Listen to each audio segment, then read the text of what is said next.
ओम गणेशाय नमः। ओम नमः शिवाय। मैं निखिल ज्योतिष आचार्य आप सभी का मेरे चैनल पर पुनः स्वागत करता हूं। आशा करता हूं कि आप सभी स्वस्थ होंगे। महादेव की कृपा आप सभी पर सदैव बनी रहे। कि वीडियो वृश्चिक यानी कि स्कॉर्पियो के लिए बहुत विशेष है, क्योंकि वीडियो है सितंबर 2025 के मासिक राशिफल के बारे में। कैसा रहेगा सितंबर का महीना वृश्चिक के लिए। जो मेरा मासिक राशिफल होता है वो प्रमुखतः जीवन की मुख्य चीज़ों पर आधारित होता है, जैसे कि सामान्य विश्लेषण, career, business, income, investment, love life, married life, students और सेहत। और इसके साथ ही वीडियो के अंत में कुछ विशेष उपाय भी बताऊंगा, जिसके करने से महीने की सकारात्मकता में वृद्धि अवश्य होती है। यदि आपकी लग्न राशि या चंद्र राशि वृश्चिक है, दोनों ही गाइडेंस के लिए राशिफल को देख सकते हैं। जहाँ से ज़्यादा सूट करता है, रिलेट करता है, वहाँ से इसको ऑब्जर्व कीजिए। व्यक्तिगत तौर पे मेरा मानना है लग्न से देखेंगे तो अच्छा है। इनकेस नहीं पता है आपको अपनी लग्न राशि, तो आप अपनी चंद्र राशि से भी इसको देख सकते हैं। शुरू करते हैं इस अत्यंत महत्वपूर्ण राशिफल का सामान्य विश्लेषण के साथ। शुरू करते हैं सामान्य विश्लेषण के साथ। लग्न पर देखते हैं किसका प्रभाव है। लग्न पर डायरेक्टली तो किसी का इम्पैक्ट नहीं आ रहा, इसलिए ग्रहों के गोचरीय स्थिति की तरफ चलते हैं। जो पहला बदलाव होगा इस महीने वो ग्रहण होगा। चंद्र ग्रहण लगेगा आपके चौथे घर में 7 तारीख को। ये ग्रहण दोष तो है ही, वो तो जब भी राहु केतु के साथ चंद्र या सूर्य होते हैं तो ग्रहण दोष तो होता ही है। ये खगोलीय घटना भी है, जब हम कहते हैं कि साल में इस दिन ग्रहण लग रहा है, इस दिन ग्रहण लग रहा है। तो चौथे घर में ग्रहण लगना 7 तारीख को बहुत शुभ तो नहीं माना जाएगा, क्योंकि यहाँ पे इमोशनल लाइफ पर, फैमिली लाइफ पर, वर्क लाइफ बैलेंस पर एक प्रभाव पड़ेगा। कार्य क्षेत्र में भी थोड़ी सी नेगेटिविटी आ सकती है, वर्क लाइफ बैलेंस भी खराब हो सकता है। और जैसे मैंने कहा, माता जी की सेहत और घर में कलह कलेश और इमोशनल लेवल पर बहुत प्रभावित करने वाला ये ग्रहण होगा।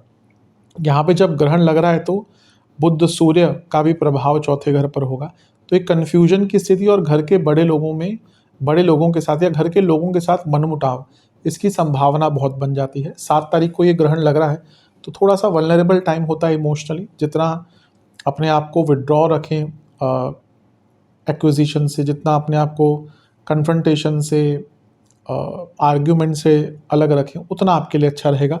और ना ही किसी पर बहुत ज़्यादा इमोशनली डिपेंडेंट रहना है। अगला जो गोचर होगा वो मंगल का होगा, और मंगल का गोचर तो आपके लिए हमेशा ही विशेष होगा, क्योंकि लग्नेश है। 12वें घर के मंगल दोष क्रिएट करते हैं, तो यहाँ से मैरिड लाइफ में प्रॉब्लम्स आती ही हैं, क्योंकि यहाँ से अगले 3 जो गोचर हैं या अगले 2 गोचर हैं, मान के चलिए कि 45 दिन ये, 45 दिन ये और 45 दिन ये, यहाँ पे मंगल दोष रहेगा। तो 45, 45, 90, 45, 90 और 45 यानी कि 135-40 दिन के आसपास का जो समय है ये मंगल दोष का रहेगा। तो यहाँ पे मैरिड लाइफ में प्रॉब्लम्स रहेंगी, झगड़े स्टार्ट होंगे, एग्रेशन आएगी, इंटीमेसी के इश्यूज आ सकते हैं। लेकिन अच्छी चीज़ है कि लग्नेश विपरीत राजयोग भी बना रहे हैं, तो बहुत कार्य जो अटक रहे थे उनको पूर्ण करने के कई रास्ते मिलेंगे, बदलाव के मौके मिलेंगे, करियर में बदलाव के मौके मिल सकते हैं। छठा घर करियर का एक भाव होता है 10वें भाव की तरह, तो विदेश में जाने का, जॉब चेंज करने का अवसर भी यहाँ पे प्राप्त होगा। और लग्नेश जब विपरीत राजयोग बनाते हैं तो जीवन में बड़े अवसर अचानक से आना शुरू कर देते हैं। इसके बाद 15 तारीख को 2 गोचर होंगे और दोनों साथ, बल्कि आसपास ही हो रहे हैं, क्योंकि आसपास ही बैठे हैं दोनों ग्रह। एक होंगे बुध और एक होंगे शुक्र। 15 तारीख को ही दोनों का राशि परिवर्तन होगा, जहाँ बुध उच्च की राशि में आकर 11वें घर में बैठ जाएंगे, शुक्र 10वें घर में बैठ जाएंगे। बुध का 11वें घर में आना बहुत अच्छा होता है, और वो यहाँ पे उच्च की अवस्था के हैं, लाभेश भी हैं, अष्टमेश भी हैं। लाभेश का लाभ स्थान में आना अपने आप में दिखाता है कि बड़े धन की प्राप्ति, बड़े धन कमाने के अवसर, और अष्टमेश का लाभ स्थान में आना अचानक से बड़े धन की प्राप्ति दिखाता है। और क्योंकि ये एसेट्स का भाव है, यहाँ पे बुध का आना यानी कि एसेट्स की वृद्धि भी होगी। और एक वक्री ग्रह जब उनको देख रहा है तो कोई फंसा हुआ पैसा, रुका हुआ पैसा था, वो भी वापस आ सकता है। बस ध्यान ये देना है, क्योंकि शनि वक्री हैं और बुध अष्टमेश है, थोड़ा रिस्क भी आप यहाँ पे लेना शुरू कर देंगे। और जल्दबाजी में किया गया कार्य, कुछ रिस्क लिया गया यहाँ पे, अगर आपने कुछ ऐसा कुछ किया तो उसका इम्पैक्ट नेगेटिव भी पड़ सकता है। तो बहुत रिस्क यहाँ पे आपको नहीं लेना। शुक्र 10वें घर में आएंगे। अब शुक्र सप्तमेश है और 12वें घर के स्वामी हैं।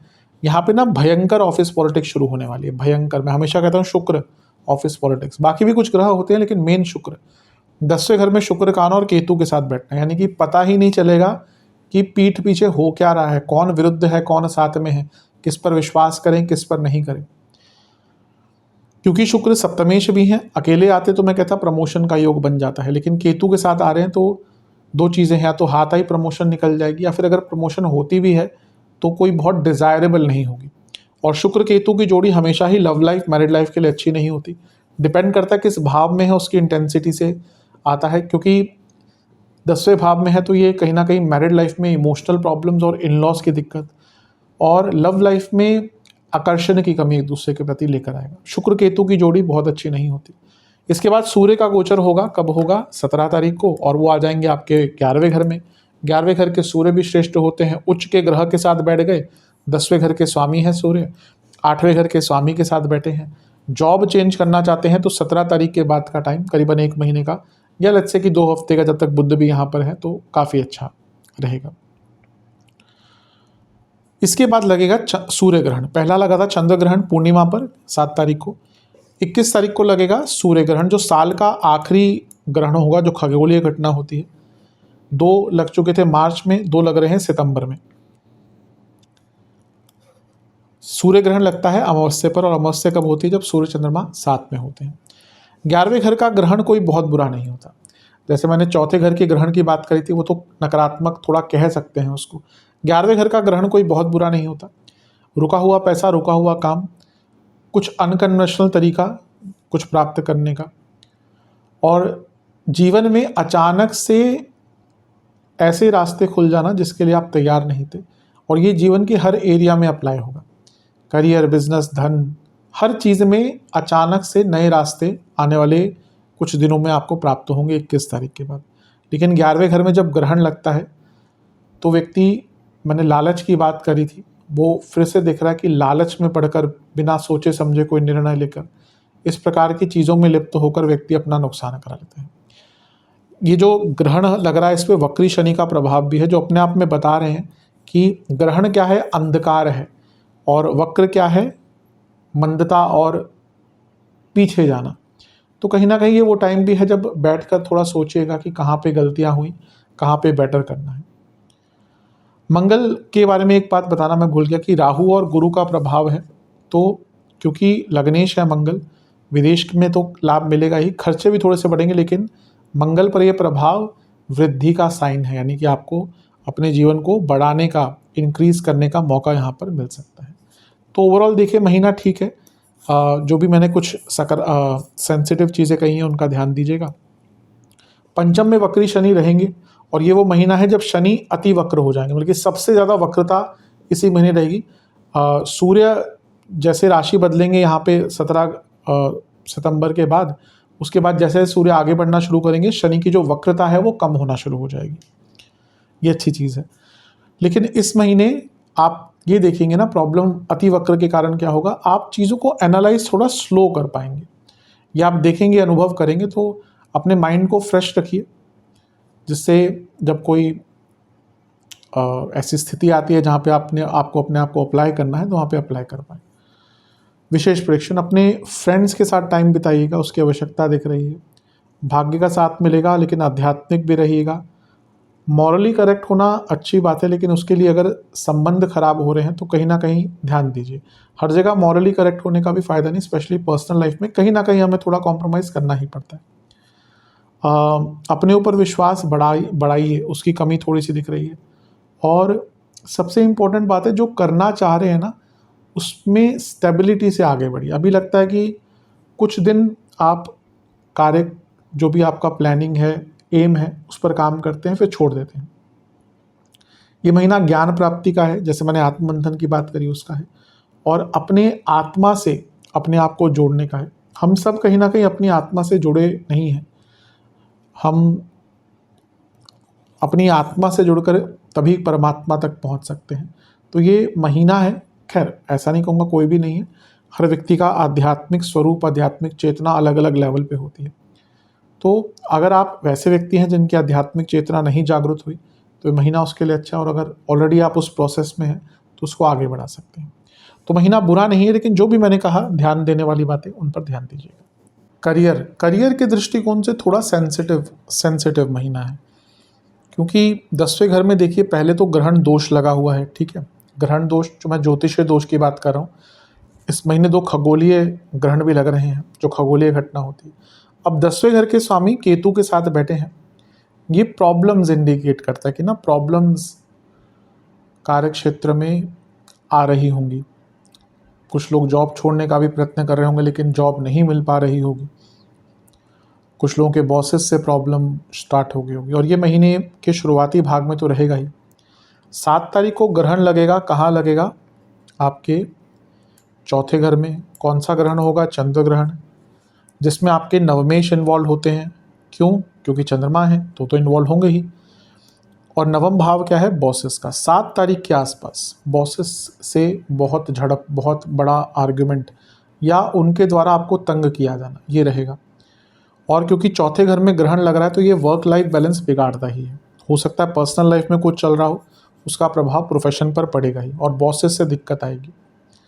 इसके बाद मंगल का गोचर होगा 13 तारीख को। ठीक है, लग्नेश है, विपरीत राजयोग बना रहे हैं, और मंगल की स्थिति जब विपरीत राजयोग में आती है लग्नेश होने के नाते, तो एटलीस्ट ये होगा कि वो अर्थ त्रिकोण को भी देखेंगे, जो करियर का एक भाव है, कि एटलीस्ट जो परिस्थितियाँ 7 तारीख के आसपास उत्पन्न हुई हैं उससे निकलने का मौका, हिम्मत आएगी। और छठे घर के स्वामी हैं, मैं हमेशा कहता हूँ करियर के लिए एक इंपॉर्टेंट भाव है, तो विदेश के भाव में है, तो अगर एमएनसी में काम करते हैं अच्छा है, और विदेश में जॉब ढूंढने के लिए भी अच्छा है। इसके बाद 2 गोचर होंगे बुध और शुक्र के 15 तारीख को ही। 15 को बुध आ जाएंगे लाभ स्थान में, वहीं शुक्र आ जाएंगे आपके 10वें घर में। अभी हमने चर्चा करी ही थी, बुध तो अच्छे हैं, इनकम बढ़ेगी, जिनकी दशा अंतरदशा अच्छी चल रही है, अचानक से इंसेंटिव्स, इंक्रीमेंट्स वगैरह प्राप्त हो सकते हैं। लेकिन 10वें घर में शुक्र का आना, जैसे मैंने सामान्य में भी चर्चा करी थी, भयंकर भयंकर ऑफिस पॉलिटिक्स, छोटी मोटी नहीं, भयंकर। क्योंकि यहाँ पे केतु भी साथ में है ना, जिनका कभी कभी क्या होता है ना, व्यक्ति बहुत परेशान हो जाता है। मैं कई बार लोगों से बात करता हूँ कंसल्टेशन के थ्रू, अच्छी अच्छी जॉब्स हैं, हाई पेइंग सैलरीज हैं, 1.5 लाख का पैकेज, 2.5 लाख का पैकेज मंथली, पर परेशान हैं भाई, बॉसेस बहुत तंग कर रहे हैं, हर चीज़ पे स्क्रूटनाइज करते हैं, बहुत स्ट्रेस है। कई अभी मेरी शायद पिछले हफ्ते एक व्यक्ति से बात हुई थी, मैंने उनको बोला कि अभी जॉब मत छोड़ो, बहुत परेशान थे, क्योंकि आगे जॉब का योग भी नहीं दिख रहा था कि एकदम मिल जाएगी। ऑब्वियसली अगर लेट्स से कि एक लंबा ब्रेक आ जाए व्यक्ति के लिए तो उसको परेशानी होती है। तो यहाँ पे यही होगा कि ना, मैं जिस पॉइंट पे आ रहा हूँ कि बॉसेस से बॉसेस तंग तो करेंगे, ऑफिस पॉलिटिक्स होगी, लेकिन क्योंकि केतु के साथ है ना, तो मन छोड़ने का करेगा कि मैं जॉब छोड़ देता हूँ, मत करिएगा वो। क्योंकि अभी क्या है कि शनि बहुत लंबे टाइम तक वक्री है और 10वें से अष्टम में है, मे बी आने वाले टाइम में बहुत आराम से जॉब मिले ना। हाँ भाई, अगर आपके पास दुनिया भर का पैसा है और your life is not dependent on your salary, अलग बात है। लेकिन अगर आप ऐसे व्यक्ति हैं भाई जिनके लिए सैलरी बहुत इंपॉर्टेंट है, तो फिर अपने ऊपर पेशेंस रखिएगा। कभी कभी होता है कि जॉब में मुश्किल टाइम आता है, उसको बिता लेना चाहिए। इसके बाद सूर्य का गोचर होगा 17 तारीख को। ठीक है, कोई ऐसा बुरा नहीं है, जिनकी दशा अंतशा ठीक चल रही है उनका पैसा फिर से बढ़ता हुआ दिख रहा है। लेकिन फिर से जो ग्रहण लगेगा 21 तारीख को, सूर्य ग्रहण, क्योंकि अभी हमने जॉब छोड़ने की बात करी, अभी इनकम के भाव में ग्रहण लग गया 21 तारीख को, तो यहाँ पे ना, और फिर से नवम भाव के स्वामी चंद्रमा इन्वॉल्व है, तो बॉसेस से प्रॉब्लम, मैनेजमेंट से इश्यूज। आप देखेंगे ना कि पूरे मैनेजमेंट का, बॉसेस का काम करने का तरीका या रवैया या आपके प्रति एटीट्यूड बदल जाएगा। तो थोड़ा प्रॉब्लमेटिक तो ये महीना दिख रहा है, स्पेशली शुक्र के गोचर के बाद 15 तारीख के बाद, और ग्रहण यानी कि 21 सूर्य ग्रहण के बाद प्रॉब्लम्स तो आएंगी यहाँ पे। विशेष प्रेडिक्शन जो भी हो, आप अपनी वाणी में ना ग्रेसफुलनेस रखिएगा, सौम्यता रखिएगा, काम आती है, बहुत जगह काम आती है। अपने ऑब्स्टिकल्स को ठीक करने की कोशिश कीजिए, अपने आप को बदलने की कोशिश कीजिए कि अगर कुछ गलत किया है आपने तो उसको ठीक करें, उससे भागे ना। जहाँ पे लगता है कि मैं नहीं ठीक कर पा रहा तो वहाँ पे सरेंडर कर दीजिए। ऐसा नहीं कि कई लोग की आदत होती है, नहीं भी कर पा रहे काम और पकड़े भी रहेंगे, फिर बाद में जाकर ख़राब होगा काम। मैं यही कहूँगा कि अपनी क्रिएटिविटी को लाइए सामने, अपने आप को एक एसेट की तरह प्रूव कीजिए, क्योंकि ये महीना थोड़ा, और शायद कई लोगों को करना भी पड़ेगा। देखिए, आप भले ही कल आप बहुत अच्छा काम करते थे, कल आप कंपनी के लिए बहुत अच्छे एसेट थे, अगर कंपनी के कुछ चेंजेस आते हैं और आप कंपनी के लिए उतने काबिल या लायक नहीं हैं, कंपनी आपको नहीं रखे, ये सत्यता है।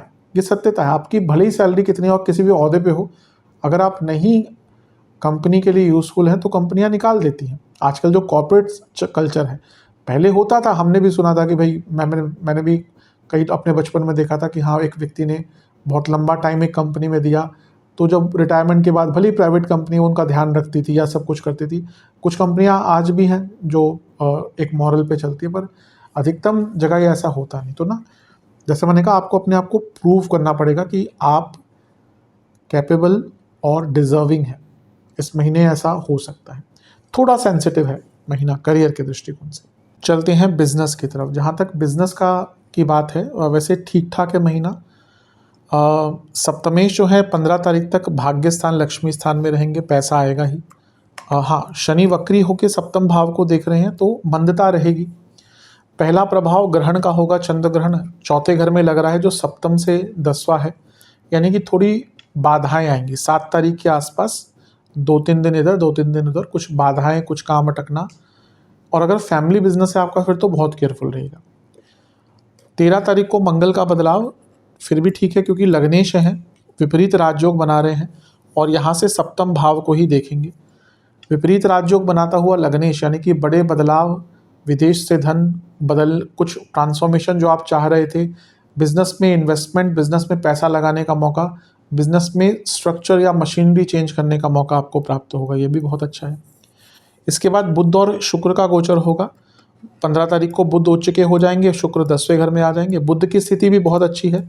अगर देखें बुध की बात, तो सप्तम से धन और सप्तम से त्रिकोण के स्वामी हैं और उच्च के हो रहे, यानी कि नया काम, बड़ा काम, बड़े लेवल का काम मिलेगा।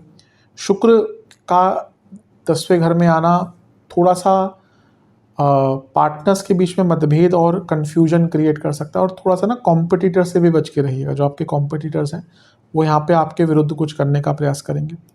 17 तारीख को सूर्य का गोचर होगा और सूर्य आ जाएंगे आपके लाभ स्थान में।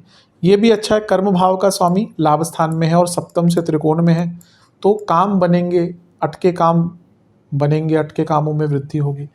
लेकिन वहीं एक ग्रहण लगेगा, सूर्य ग्रहण 21 तारीख को। मैं हमेशा कहता हूँ 11वें घर का ग्रहण कोई बुरा नहीं होता, पैसा आ सकता है, नो डाउट। लेकिन यहाँ पे 21 तारीख के कुछ दिन पहले, 1-2 दिन पहले और लेट्स से 1-1.5 हफ्ते बाद तक कोई भी ना बड़ा निर्णय मत लीजिएगा। कोई भी ऐसा निर्णय जो बहुत डाउटफुल हो या जहाँ पे आपको क्लैरिटी नहीं हो, आप कंफर्टेबल नहीं हो, मत लीजिएगा, क्योंकि उसमें फंसेंगे। यहाँ पे फंसने के चांसेस, स्कैम में फंसने के चांसेस, बुरी डील्स में फंसने के चांसेस, फ्रॉड होने के चांसेस बहुत हो जाते हैं। विशेष प्रेडिक्शन, बड़ा सोचिए, आगे के बारे में सोचने के लिए महीना है। स्टडीनेस पर काम कीजिए, स्टेबिलिटी पर काम कीजिए। ऐसा महीना है जहाँ पे आप आगे अवश्य बढ़ सकते हैं, लेकिन आपको एक्सप्लोर करना पड़ेगा, रिसर्च करना पड़ेगा, तभी आगे बढ़ पाएंगे। ये महीना इस प्रकार का है कि बहुत कुछ नया करने का अवसर भी मिलेगा, और ये महीना इस प्रकार का है कि पुरानी गलतियों से सीखने का भी मौका मिलेगा, पुरानी गलतियों को सुधारने का मौका भी मिलेगा, और इसके साथ ही अपने बिजनेस के आधार को भी बदलने का मौका भी प्राप्त हो सकता है। बस जो भी मैंने कुछ डेट्स बताई हैं उस पर केयरफुल रहेगा, अदरवाइज ये महीना कोई बहुत बुरा नहीं दिख रहा बिजनेस के दृष्टिकोण से। चलते हैं इनकम, इन्वेस्टमेंट, एक्सपेंसेस की तरफ। इनकम के लिए ठीक ठाक महीना है। हाँ, शनि वक्री हैं और वो लाभ स्थान को भी देख रहे हैं, धन स्थान को भी देख रहे हैं, मंदता रहेगी। 15 तारीख को बुध का गोचर होगा और वो लाभ स्थान में उच्च के हो जाएंगे, तो कह सकते हैं कि गति जो है पैसे कमाने की, वो महीने के मध्य भाग के बाद से अच्छी रहेगी। इन्वेस्टमेंट की बात करें, शुरुआती 10 दिन ठीक ठाक है, बीच के 10 दिन और मध्य भाग के 10 दिन और अंतिम 10 दिन ये बहुत ज़्यादा अच्छे नहीं दिख रहे इन्वेस्टमेंट्स के लिए। खर्चों की अगर चर्चा करें तो धार्मिक कार्यों पर, एंटरटेनमेंट की चीज़ों पर, घर में अगर बच्चे हैं तो उनकी पढ़ाई या और चीज़ों पर, सामाजिक चीज़ों पर बहुत खर्चे होते हुए दिख रहे हैं। ऐसा लग रहा है कि आपके घर में कोई वृद्ध सदस्य है, उन पे थोड़ा खर्चा होता हुआ दिख रहा है। पेट्स पर खर्चा बहुत ज़्यादा होता हुआ दिख रहा है इस महीने, अगर आपके घर में पेट्स हैं तो। सोशल वेलफेयर के लिए, चैरिटीज़ के लिए भी कुछ खर्चा करते हुए दिख रहे हैं, और इसके साथ ही कुछ बड़े कदम उठाएंगे इस महीने जो जीवन में बहुत इम्पॉर्टेंट होंगे। ऑब्वियसली कुछ भी हम नया करते हैं आज की डेट में बिना पैसे के तो होता नहीं है, तो इन सब चीज़ों पे खर्चे होंगे। धन की जो गति होगी ना थोड़ी सी स्लो अवश्य रहेगी। चलते हैं लव एंड रिलेशनशिप की तरफ।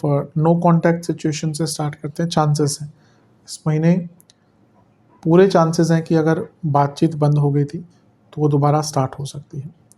जहाँ तक नए रिलेशनशिप की बात है, शुरुआती जो भाग है महीने का 10-12 तारीख तक, तब तक ठीक है। उसके बाद चांसेस बहुत ज़्यादा नहीं, और ट्राई भी मत कीजिएगा। जो लोग ऑलरेडी रिलेशनशिप में हैं, देखिए पंचम भाव में शनि है, अच्छी स्थिति नहीं होती। पंचमेश अष्टम में है, अच्छी स्थिति नहीं होती। एक ग्रहण लगेगा 7 तारीख को आपके पंचम से 12वें घर में। ये इंडिकेट करता है कि व्यक्ति का ना सडन मन उठ जाता है अपने पार्टनर से और वो दूर जाने की कोशिश करते हैं, यानी कि एक सेपरेशन का भाव आ जाता है। इसके बाद होगा मंगल का गोचर 13 तारीख को। ये एक अच्छी चीज़ है कि शनि पंचम पर शनि का प्रभाव भी था, मंगल का भी था। एटलीस्ट मंगल का हट जाएगा तो थोड़ी उग्रता कम होगी। 15 तारीख को फिर क्या होगा, बुध का गोचर और शुक्र का गोचर। बुध का गोचर तो फिर भी पॉजिटिव है, लेकिन शुक्र क्योंकि कारक है रिलेशनशिप के और पंचम से छठे में केतु के साथ बैठ गए, यहाँ पे दोबारा सडनली वो प्रॉब्लम जहाँ पे एक दूसरे को समझ ना पाना, एक दूसरे से दूर जाना, एक दूसरे के प्रति इंटरेस्ट ना रखना, एक दूसरे से अटैचमेंट ना रखना, ये सारी प्रॉब्लम स्टार्ट हो जाएंगी। सूर्य का गोचर भी होगा, वो भी कोई बहुत विशेष नहीं होगा रिलेशनशिप के लिए, क्योंकि पंचम पर जब सूर्य का प्रभाव होगा जहाँ पे ऑलरेडी उनके पुत्र बैठे हैं यानी कि वक्री शनि, तो ये अचानक से ईगो क्लैशेस लेके आएगा। और फिर रही सही कसर 21 तारीख को पड़ने वाले ग्रहण ने पूरी कर देनी है, क्योंकि वो सप्तम से पंचम में है। अगर आप देखेंगे कई लोगों के बीच में ना रिलेशनशिप में प्रॉब्लम्स आना शुरू हो जाएंगी, पर एक अनसर्टेनिटी रहेगी शुरू में कि ब्रेकअप करें या नहीं करें, या दूर जाए ना जाए। जैसे ये ग्रहण आएगा ना, कई लोग वो रिलेशनशिप दूर से निकलने का मन बना लेंगे। तो मैं कहूँगा क्योंकि ग्रहों का प्रभाव है तो 21 तारीख के आसपास थोड़ा केयरफुल रहें। उससे 4-5 दिन पहले, 4-5 दिन बाद का जो समय है, यहाँ पे इमोशनली कंट्रोल आपका नहीं रहेगा चीज़ों पर, तो इसलिए इमोशंस में बह के गलत निर्णय लेने की संभावना बहुत बढ़ जाती है। तो थोड़ा सा इस पर नियंत्रण रखेंगे तो आपके लिए काफ़ी अच्छा रहेगा। विशेष प्रेडिक्शंस, ये महीना ऐसा है जहाँ पे आपको थोड़ा सा शांत रहना है, बहुत लड़ाई झगड़े होने की संभावना है। कोशिश आपको यही करनी है कि मिनिमाइज़ हो, झगड़े तो होंगे, हो ही नहीं सकता झगड़े ना हो, लेकिन मिनिमाइज़ झगड़े हों। शांत रहिएगा, जवाब दीजिएगा लेकिन सीमित और संतुलित। कोशिश आपको यही करनी है कि अपने मन के भाव को इस प्रकार से सामने रखें अपने पार्टनर की कि उनको भी बुरा ना लगे और आपकी बातें भी क्लियर हो जाएं। कई बार रिएक्शन ना ही देंगे, या फिर कहिए कि रिएक्टिव आप कम ही रहेंगे, तो आपके लिए बहुत विशेष रहेगा। तो इन सारी ही चीज़ों पर ध्यान दीजिएगा। ओवरऑल देखा जाए महीना ठीक ठाक है, बुरा नहीं है, लेकिन हाँ एक संवेदनशीलता बनी रहेगी। ठीक ठाक है मैं कहूँगा महीने के मध्य भाग तक, लेकिन शुक्र के गोचर के बाद से चीज़ें काफ़ी नेगेटिव साइड पे जा सकती है, और ग्रहण की जो मैंने बात करी वो तो काफ़ी प्रॉब्लमेटिक हो सकता है। इन सारी चीज़ों पर ध्यान दीजिए। वैवाहिक जीवन थोड़ा कष्टकारी महीना रहेगा, क्योंकि कुछ स्थितियाँ ऐसी बन रही हैं। पहला तो वक्री शनि सप्तम भाव को देख ही रहे हैं और देखेंगे लंबे टाइम तक। शनि का वैसे भी सप्तम पर प्रभाव अच्छा नहीं होता, और ऊपर से वक्री शनि, दूरियाँ, कन्फ्यूजन, मिसकम्युनिकेशन। इमोशंस के भाव में पहला ग्रहण लगेगा, चंद्र ग्रहण 7 तारीख को, तो वहीं से emotional withdrawal, emotional detachment start हो जाएगा। मंगल का गोचर 13 तारीख को भले ही कुछ चीज़ों में अच्छा प्रभाव दिखाए, लेकिन मैरिड लाइफ पर नहीं दिखाएगा, क्योंकि मंगल दोष जैसा मैंने सामान्य विश्लेषण में भी कहा था कि यहाँ से स्टार्ट हो जाएगा। और जब भी मंगल दोष स्टार्ट होता है 12वें घर से, तो बहुत लंबे टाइम तक चलता है, क्योंकि अगले गोचर में, उससे अगले गोचर में भी मंगल दोष का प्रभाव रहेगा। इसके बाद बुध शुक्र की स्थिति बदलेगी। बुध आ जाएंगे आपके 11वें घर में, यानी कि कन्या में। शुक्र आ जाएंगे आपके 10वें घर में। दोनों ही 15 तारीख को होगा। बुध तो ठीक है, लेकिन शुक्र का सप्तमेश होने के नाते और कारक होने के नाते विवाह का या वैवाहिक जीवन का, केतु से युति अच्छी नहीं होती। कई लोगों के बीच में बहुत दूरियां आ जाएंगी, इमोशनल लेवल पर, फिजिकल लेवल पर, आकर्षण की कमी, इंटीमेसी की प्रॉब्लम्स। और इन लॉस तो 15 तारीख के बाद कुछ ना कुछ प्रॉब्लम्स क्रिएट करेंगी। इसके बाद सूर्य का गोचर भी होगा। सूर्य का गोचर होगा 17 तारीख को। ठीक ठाक है, कोई बहुत बुरा प्रभाव नहीं है, लेकिन हाँ, चंद्रमा जब 11वें घर में होंगे 21 तारीख को, जब लगेगा साल का आखिरी ग्रहण, खगोलीय घटना जो होती है सूर्य ग्रहण, यहाँ से फिर दोबारा मतभेद होना शुरू हो जाएंगे सप्तम से त्रिकोण में। यानी कि ना, ये महीना ऐसा रहेगा जब पता भी नहीं प्रॉब्लम क्या है, लेकिन प्रॉब्लम है। यानी कि बहुत बहुत ज़्यादा ऐसी असमंजस की स्थिति रहेगी जब समझ नहीं आएगा कि चीज़ों को ठीक कैसे करें। तो जैसे मैंने कहा ना, स्पष्टता से कुछ दिखेगा नहीं कि दिक्कत क्या है, लेकिन दिक्कत तो कहीं ना कहीं प्रिवेल करेगी। विशेष प्रेडिक्शन, जैसे मैंने कहा, बहुत कम्युनिकेशन गैप, बहुत कन्फ्यूजन, एक दूसरे के साथ भले ही रहें पूरा टाइम लेकिन एक दूसरे को समझ नहीं पाएंगे। बहुत अकेलेपन का एहसास, पुरानी बातों के कारण प्रॉब्लम्स, इम्पेशंस बहुत रहेगी। ऐसा लगेगा आपको कि धोखा आपको मिल रहा है। ऐसी कई चीज़ें भी सामने आएंगी जो आपके पार्टनर ने आपसे छुपा के रखी हुई थी, और कितना भी प्रयास कर लेंगे ना आप चीज़ों को ठीक किया जाए, उसका रिजल्ट बहुत दिखेगा नहीं। तो इसलिए थोड़ा सा कष्टकारी महीना अवश्य दिख रहा है ये वैवाहिक जीवन के लिए। शनि का प्रभाव ऐसे ही बहुत टाइम तक है अभी, क्योंकि बाकी ग्रहों की स्थिति भी कोई बहुत विशेष नहीं दिख रही, इसलिए महीना थोड़ा नेगेटिव ही है मैरिड लाइफ के लिए। चलते हैं स्टूडेंट्स की तरफ। जहाँ तक स्टूडेंट्स की बात है, एग्ज़ाम से स्टार्ट करेंगे। शुरुआती 10 दिन ठीक है, बीच के 10 दिन में माइंड कंट्रोल नहीं रहेगा, बहुत प्रेशर रहेगा, उस पर ध्यान दीजिएगा। अंतिम 10 दिन भी अच्छे ही हैं। वैसे स्टूडेंट्स की बात करें, पंचम पर वक्री शनि है तो मंदता रहेगी, मंगल का प्रभाव रहेगा, लग्नेश है 13 तारीख तक, ठीक है। मंगल का गोचर हट जाएगा 13 तारीख के बाद, लेकिन 15 तारीख को बुध उच्च के हो जाएंगे और बुध आपके 11वें घर में आकर पंचम भाव को देखेंगे, ये भी अच्छा है। इसी दिन शुक्र का गोचर भी होगा, कोई बहुत नेगेटिव इम्पैक्ट इसका भी नहीं होगा। और सूर्य का गोचर 17 तारीख को बुध आदित्य योग बनेगा, और ये दोनों ही ग्रह मिलकर पंचम भाव को जब देखेंगे तो स्टूडेंट्स के लिए और भी अच्छा है। इवन जो ग्रहण लगेगा सूर्य ग्रहण, उसका भी कोई बहुत नेगेटिव इम्पैक्ट नहीं होगा। बस एक ही चीज़ है, 21 तारीख को जब यहाँ पे चंद्रमा होंगे और सूर्य ग्रहण लगेगा, वक्री शनि और वहाँ से सप्तम में ग्रहण, चीज़ें ना बहुत डिले होना शुरू हो जाएंगी। एक तो वक्री शनि के कारण मैंने पहले ही कहा, और 21 तारीख के बाद भी काम बहुत अटकेंगे। तो अपने कार्यों को पहले ही पूर्ण कर लीजिएगा, अन्यथा दिक्कत आएगी।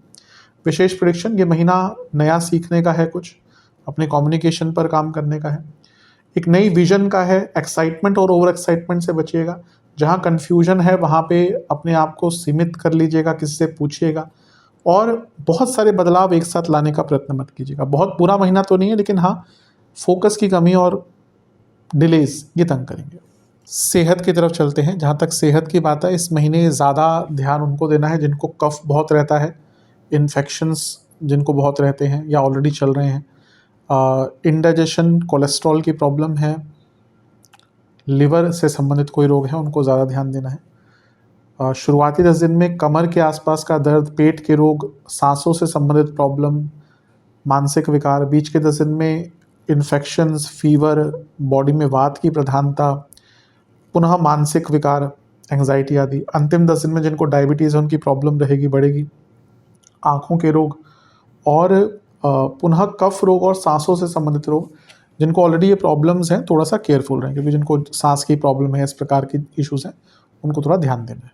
उपाय की बात कर लेते हैं। किसी भी हनुमान जी के मंदिर में आपको हनुमान चालीसा की पुस्तकों का दान करना है। वहाँ पे जो पंडित जी हैं उनको दक्षिणा देकर उनका आशीर्वाद लेना है। पंचामृत से शिवलिंग का अभिषेक कर फिर जलाभिषेक कर 4 बार शिव चालीसा का पाठ करना है, और किसी भी गौशाला में फलों का दान करना है। ये उपाय कर लेंगे तो अवश्य बहुत लाभ मिलेगा। आशा करता हूँ कि वीडियो काम आएगी। चैनल पर हैं सब्सक्राइब कीजिए, वीडियो को लाइक कीजिए। मिलता हूँ अगली वीडियो में, तब तक के लिए ओम नमः शिवाय।